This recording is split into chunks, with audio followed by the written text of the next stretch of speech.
Hello students, इस lecture में हम ऑसिलेशंस के और कॉम्पिटिटिव पर्पज के न्यूमेरिकल्स को डिस्कस करेंगे। Question number 3 is here. It is given to you a particle executing SHM while moving from one extremity is found at distance x1, x2 and x3 from the center at the end of 3 successive seconds. The time period of oscillation is and 4 options are given to you. और एक essential condition इसने साथ में आपकी लगा दी है कि जो थीटा यहाँ पे यूज किया है, theta is equal to cos inverse of x1 plus x3 upon 2x2. Let you solve this question here. तो आपको इस प्रॉब्लम में ये गिवन है कि जो ऑसिलेशंस हो रहे हैं वो ऑसिलेशन एक्सट्रीम पॉइंट से हो रहे हैं. तो फॉर ए मोमेंट मैं एक सिंपल प्रॉब्लम कंसीडर कर रहा हूँ यहाँ पे, और यहाँ पे हमारे पास ये इसका एक्सट्रीम पॉइंट होगा यहाँ पे. अब आपको जो सिचुएशन दे रखी है वो ये है कि एक्सट्रीमिटी से मोशन शुरू हो रहा है. It is given to you motion extremity से स्टार्ट हो रहा है. लेट इट बी जो मोशन स्टार्ट हो रहा है ये एंड पॉइंट से हो रहा है यहाँ से. और हम अच्छी तरह जानते हैं कि जब भी मोशन एंड पॉइंट से स्टार्ट होता है तो उस टाइम पे जो इक्वेशन हम यूज करते हैं, क्योंकि यहाँ पे जो t इज इक्वल टू 0 है, पार्टिकल यहाँ पर है. At t is equal to 0 particle यहाँ पर है, और यहाँ से लेकर के यहाँ तक let this amplitude is a, इसका एम्पलीट्यूड है मोशन का. तो आप इस SHM को एक्सप्रेस कर सकते हैं in terms of x is equal to a cos omega t, क्योंकि कहां से स्टार्ट हो रहा है, ये एक्सट्रीम पॉइंट से स्टार्ट हो रहा है. उस मोशन को हम आप समझ सकते हैं यहाँ पे, जब यहाँ पे t इक्वल टू 0 का तो x इक्वल टू a हो जाएगा, जो कि डिस्प्लेसमेंट यहाँ पे गिवन है. अब क्वेश्चन के अकॉर्डिंग ये है कि अगर हम इसको यहाँ से फ्री करते हैं तो लेट इट बी यहाँ से हम मेजर करना शुरू करते हैं. तो उसने स्टेटमेंट में ये दे रखा है कि एक बार पार्टिकल यहाँ पर है, 1 सेकेंड के बाद, अगले सेकेंड के बाद नेक्स्ट सेकेंड में पार्टिकल यहाँ पर है, और नेक्स्ट सेकेंड में पार्टिकल यहाँ पर है. क्योंकि आप समझ गए बात को, मोशन इस डायरेक्शन में हो रहा है. It is given to in this problem कि जो पार्टिकल की पोजीशंस हैं वो x1 है after 1 second from the center. यहाँ से लेके यहाँ तक का पोजीशन कितना हो जाएगा, ये x1 हो जाएगा. ये कितने टाइम के बाद है, ये टाइम के बाद है 1 सेकेंड के बाद, जब बॉडी यहाँ से यहाँ तक 1 सेकेंड तक पहुंची हुई है. अगर हम इस फर्स्ट वाले पोजीशन को स्टडी करते हैं तो हमारे पास क्या हो जाएगा, at t is equal to 1, अगर 1 सेकेंड हम रखते हैं तो x1 कितना आ गया उस टाइम पे, आप देख सकते हैं a cos omega is the question number 1 is. अगर हम देखें t is equal to 2 second पे, t is equal to 2 second पे पार्टिकल यहाँ पर आ गया, the second position is here. The distance कितना हो जाएगा यहाँ से यहाँ तक, it will be x2 here, x2 हो जाएगा. सेंटर से आपको गिवन है, अगर x2 हो जाएगा तो x2 आप यूज कर सकते हैं a cos t is equal to 2 आ जाएगा, it become here 2 omega. And third is here, अगर बाय द वे हम यहाँ पे स्टडी करना चाहते हैं यहाँ पे, तो ये जो डिस्टेंस आएगा ये कितना आएगा हमारे पास, इट विल बी x3. और थर्ड पोजीशन पे हमारे पास t कितना आ जाएगा, 3 सेकेंड आ जाएगा. आपको क्वेश्चन में गिवन है at 3 successive second, first second, second and third, ये 3 सेकेंड आपने यूज कर लिए. x3 कितना हो जाएगा, a cos ऑफ 3 ओमेगा. अब इस इंफॉर्मेशन को लेकर के आपको क्वेश्चन में कैलकुलेट करना है, फाइंड आउट करना है the time period of oscillations. इस क्वेश्चन में एक इंपॉर्टेंट इंफॉर्मेशन आपको गिवन है कि जो आपको चारों ऑप्शंस गिवन है यहाँ पे, फर्स्ट है, सेकेंड, थर्ड एंड फोर्थ, ये सभी ऑप्शंस हमारे पास इन टर्म्स ऑफ थीटा के. और जो थीटा आपको गिवन है वो थीटा आपको इस फॉर्म में गिवन है कि theta is equal to cos inverse of this one. हम एक काम करते हैं, जो वैल्यू हमें गिवन है इसकी हेल्प को लेकर के हम क्वेश्चंस को सॉल्व करने की कोशिश करेंगे. आपको प्रॉब्लम में ये गिवन है x1 plus x3 by 2x2. Let we solve this one, x1 plus x3 by 2x2, इसको हम सॉल्व करते हैं. तो x1 कितना दे रखा आपको, it is here a cos omega, plus x3 कितना है, a cos 3 omega, over 2x2, 2x2 कितना है, a cos 2 ओमेगा. इसको बहुत ऑनेस्टली हम देखते हैं, आपका आंसर यहाँ से a आउटसाइड आ जाएगा. यहाँ कितना बचेगा मेरे पास, cos omega plus cos 3 omega, over it is here 2a cos of 2 omega. a से a कैंसिल आउट हो जाएगा. अब यहाँ पे आपको फॉर्मूला यूज करना पड़ेगा cos c plus cos d. cos c plus cos d का फॉर्मूला होता है 2 cos c plus d by 2 cos c minus d by 2. ये फॉर्मूला हमें यूज करना पड़ेगा। और एक इंपॉर्टेंट रिजल्ट आपको याद रखना है कि अगर कॉस में यहाँ पे माइनस थीटा होता है तो ये ऑटोमेटिकली प्लस हो जाता है, cos of minus theta is equal to cos theta. इस कॉन्सेप्ट को यूज करके अब हम इस क्वेश्चन को प्रोसेस में लाते हैं। यहाँ पे कितना आ जाएगा 1/2 cos 2 ओमेगा, और यहाँ ऊपर क्या जाएगा cos c plus cos d। ये फॉर्मूला मैंने बताया आपको। ये आपके पास 2 cos c plus d by 2 means omega plus 3 omega by 2 and cos of c minus d। c कितना है आपके पास ओमेगा माइनस 3 ओमेगा बाई 2।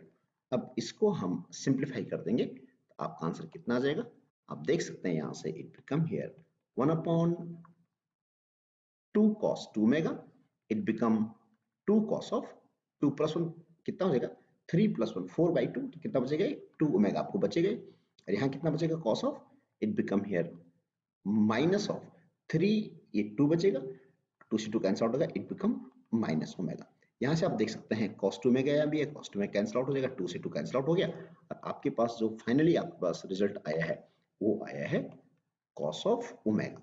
तो आपने जो ये क्वांटिटी सॉल्व की ये क्या थी x1 प्लस x3 ओवर 2x2 is equal to cos omega. तो यहाँ से हम ओमेगा को कैलकुलेट कर सकते हैं। ओमेगा कितना आ जाएगा, therefore omega is equal to cos inverse of x1 plus x3 upon 2x2। अब आपको गिवन है क्वेश्चन में कि this value is theta, complete value आपको थीटा दे रखी है, it means omega is equal to theta. और ओमेगा कितना होता है 2 pi by t is equal to theta, and this implies here t is equal to 2 pi by theta. It is the time period of oscillation, जहां theta आपको given है cos inverse x1 plus x3 by 2x2। आपका answer कितना आया 2 pi by theta is the answer. यहाँ से देख सकते हैं in this way your answer is 2 pi by theta, is A option is the correct. Next question is here, a particle moves according to the law x is equal to a cos pi t by 2. The distance covered by it in the time interval between t is equal to 0 to t is equal to 3 seconds. It's again one of the simplest question. बाकी options आपको यहाँ पे given है, जो correct option होगा उसको हमें check करना है। तो आपको गिवन इक्वेशन क्या है, आपको गिवन इक्वेशन है x is equal to a cos pi t by 2। ये गिवन इक्वेशन आपके पास है। तो हमारे पास जो स्टैंडर्ड इक्वेशन होती है हम उससे कंपेयर कर लेंगे। स्टैंडर्ड इक्वेशन होती है हमारे पास x is equal to a cos omega t। अब यहाँ से इन दोनों को हम कंपेयर करते हैं, ये हमारे पास गिवन इक्वेशन है, ये हमारे पास स्टैंडर्ड इक्वेशन है। अगर हम इन दोनों को कंपेयर करते हैं तो आप देखेंगे यहाँ से जो ओमेगा आएगा it comes out to be pi by 2, ये हम देख सकते हैं। और ओमेगा कितना होता है that you know very well, omega is 2 pi by t is equal to pi by 2। In this way pi से पाई कैंसिल हो जाएगा, therefore t is equal to 4 second. तो आपने जो फर्स्ट इंफॉर्मेशन है ये कैलकुलेट कर दिया है कि जो टाइम पीरियड आपको गिवन है वो कितना है 4 सेकंड आपने सॉल्व कर दिया अकॉर्डिंग टू द प्रॉब्लम। अब क्वेश्चन ये है कि बॉडी यहाँ पे ऑसिलेट कर रही है, इसको आप बड़े ऑनेस्टली सीधे आप इसको आंसर यहीं पे निकाल सकते हैं, कोई बड़ी बात इस क्वेश्चन में नहीं है। Let this point is m is here, let this point is n is here, it being the mean position. ठीक है, ये आप समझ गए। यहाँ पे x की वैल्यू 0 हो जाएगी, यहाँ x इक्वल टू कितना हो जाएगा प्लस a, और यहाँ x इक्वल टू कितना हो जाएगा माइनस a। यहाँ पे a यहाँ पे एम्पलीट्यूड है, this a being the amplitude here. Okay, अब आप समझ सकते हैं यहाँ से कि बॉडी जब मोशन में आएगी, लेट इट बी, बॉडी का मोशन यहाँ से स्टार्ट होता है क्योंकि x equal to a cos omega t है, और यहाँ से जब बॉडी का मोशन स्टार्ट होगा तो मीन्स ये टाइम कितना हो जाएगा 0 हो जाएगा, ये आप देख सकते हैं। अब यहाँ पे टाइम पीरियड कितना है 4 सेकंड है। तो टाइम पीरियड 4 सेकंड का मतलब क्या हुआ, ये मेन पोजीशन है। टाइम पीरियड का मतलब होता है it is here time for m2o plus time for o2n plus time for n2o and plus time for o2m। ये पूरा हमारे पास एक ऑसिलेशन कंप्लीट हो जाएगा। तो ये जो पूरा टाइम आपको गिवन है, ये कितना गिवन है आपको, ये 4 सेकंड आपको गिवन है, प्रॉब्लम में 4 सेकंड। तो आप देख सकते हैं आपको डिस्कस कहां तक करना है, 3 सेकंड तक आपको इसको सॉल्व करना है, 0 to 3 सेकंड। तो बॉडी का मोशन यहां से स्टार्ट होगा, अब बॉडी यहां से इधर जाएगी। ध्यान देना यहां से लेकर के, अगर हम इस पॉइंट को बहुत ऑनेस्टली समझने की कोशिश करेंगे, हम देखेंगे कि देखो 1 2 3 4 जो 4 पार्ट्स टाइम के मैंने डिवाइड कर दिए हैं, ये 4 पार्ट्स इक्वल होंगे, मींस ये भी कितना होगा 1 second, it will be again 1 second, ये भी 1 सेकंड होगा, और ये भी कितना होगा 1 सेकंड होगा। आपको 3 सेकंड तक डिस्कस करना है। तो यहां से लेके यहां तक m to o तक 1 सेकेंड तो ये हो गया, फिर आपको यहां से लेके यहां तक ये 1 सेकेंड ये हो गया, आप समझ सकते हैं 1 सेकेंड आएगा इस डायरेक्शन में, 1 सेकेंड आएगा इस डायरेक्शन में, फिर बॉडी यहां से वापस आएगी और 1 सेकेंड आएगा इस डायरेक्शन में। तो पूरा कितना टाइम हो गया हमारे पास, 3 सेकेंड हो गए हैं। तो उस 3 सेकेंड में जो बॉडी का मोशन हुआ है कहां से कहां तक हुआ है, 3 सेकेंड में बॉडी का मोशन कहां से कहां तक हुआ है, n से लेकर के o तक, then o to n and then n to o। ये 3 सेकेंड पूरे हो गए हमारे पास। इन 3 सेकेंड में आप समझ सकते हैं कि बॉडी का डिस्टेंस कितना हो जाएगा, एक तो ये कवर हुआ यहां से यहां तक a, एक तो ये a कवर हुआ, फिर आपके पास ये a कवर ये हुआ और a कवर ये हुआ। तो इन दिस वे इन 3 सेकेंड में जो आपको कैलकुलेट करना है, इसमें डिस्टेंस कितना कवर हुआ, क्वेश्चन में साफ पूछ रखा उसने, आपको डिस्टेंस कवर को कैलकुलेट करना है। तो डिस्टेंस कितना हो जाएगा, आप देख सकते हैं यहां से कि डिस्टेंस जो हम लेके चलेंगे आएगा m to o plus o to n and plus n to o। तो कितना आ जाएगा a plus a plus a and that comes out to be 3a। It means your answer is 3a and correct option is B is the answer. Next question is, two particles are executing SHM in a straight line. Amplitude A and time period t of both the particles are equal. At time t equal to 0, one of the particle is at displacement x1 equal to plus a and other at x2 is equal to minus a by 2, and they are approaching towards each other. After what time they cross each other? And 4 options are given to you. A option is t by 3, B is t by 4, C is 5t by 6 and D option is t by 6. यहाँ पे इस problem में आपको 2 particles given है और जो दोनों particles हमारे पास हैं ये SHM एग्जीक्यूट कर रहे हैं। अब उसने क्वेश्चन के अकॉर्डिंग ये बताया है कि अगर मैं यहाँ पे इसको मीन पोजीशन मान लेता हूँ, let it be x equal to 0, तो जो एक पार्टिकल है, फर्स्ट पार्टिकल है, उसकी पोजीशन कहाँ पर है, प्लस ए पर है। ये जो पॉइंट होगा ये में क्या होगा, मेरे पास प्लस ए हो जाएगा, तो ये एम्पलीट्यूड आ गया ना, प्लस ए हो जाएगा, यहाँ तक ये एम्पलीट्यूड हो गया हमारा। तो x1 इक्वल टू प्लस ए हमारे पास यहाँ पर है और यहाँ क्या हो जाएगा, माइनस ए हो जाएगा, यहाँ पे माइनस ए हो जाएगा। जो सेकेंड पार्टिकल है वो कहाँ पर है, माइनस ए बाई 2 पर है, यहाँ पे it is minus A by 2। ये पोजीशन किसकी है, सेकेंड पार्टिकल की पोजीशन ये है। तो अब हमें ये देखना है कि दोनों पार्टिकल्स जब एक दूसरे की तरफ चल रहे हैं, गिवन है क्वेश्चन में, let this particle is p, let this particle is q। अब आपको क्वेश्चन में दे रखा है approaching towards each other, means एक पार्टिकल यहां मोशन में है, एक पार्टिकल इस डायरेक्शन में मोशन पे है। तो आपको बताना है कि after what time they cross each other, एक दूसरे को कब क्रॉस कर। अगर हम पार्टिकल p के लिए डिस्कस करते हैं, जो पार्टिकल p है, अगर हम इसके लिए पढ़ते हैं क्योंकि SHM में है, अब इसका मोशन कहां से स्टार्ट हो रहा है, आप अच्छी तरह देख रहे हैं, इसका एक्सट्रीम पॉइंट से मोशन स्टार्ट हो रहा है। तो हम अच्छी तरह जानते हैं कि अगर मोशन एक्सट्रीम पॉइंट से स्टार्ट होता है तो x1 इज इक्वल होता है a cos ओमेगा t। इस क्वेश्चन को होना चाहिए। अब सेम इक्वेशन, हमें सिमिलर इक्वेशन किसके लिए डिस्कस करना है, इस दूसरे पार्टिकल के लिए डिस्कस करना है। तो दूसरे पार्टिकल को अगर हम ढंग से समझते हैं तो x इक्वल टू 0 से ये पार्टिकल इस डायरेक्शन में आ रहा है, लेट इट बी, इसका जो मोशन है हम x इक्वल टू 0 से हम लेके चलेंगे y equal to a sin omega t। जो पार्टिकल q है और इसकी पोजीशन माइनस a बाई 2 है, तो यहाँ पे इसका फेज कितना होगा, तो हमें पहले इसके फेज को कैलकुलेट करना पड़ेगा। हम अच्छी तरह जानते हैं कि x इक्वल टू 0 से लेकर के और x equal to a by 2 तक, चाहे माइनस a बाई 2 है, यहाँ तक पहुंचने का जो टाइम हमारे पास होता है वो टाइम होता है t बाई 12। ये आपको नॉलेज होना चाहिए कि x इक्वल टू 0 से और x equal to minus a by 2 का टाइम कितना होता है, t बाई 12 होता है। ये हम चेक भी कर सकते हैं, इसको हम फाइंड आउट भी कर सकते हैं। हमारे पास इक्वेशन होती है y is equal to a sin omega t, x कितना है a बाई 2 है, is equal to a sin omega t। मैं भी थोड़ा सा इसको मैग्नीट्यूड में लेके चल रहा हूँ a बाई 2 को। अब इसको सॉल्व करेंगे तो a से कैंसिल आउट हो जाएगा, it mean sin omega t equal to half हो जाएगा। ये आप यहाँ से देख सकते हैं, sin ओमेगा t अगर हाफ आ गया है, इसका मतलब omega t is equal to, it become here 30 degree.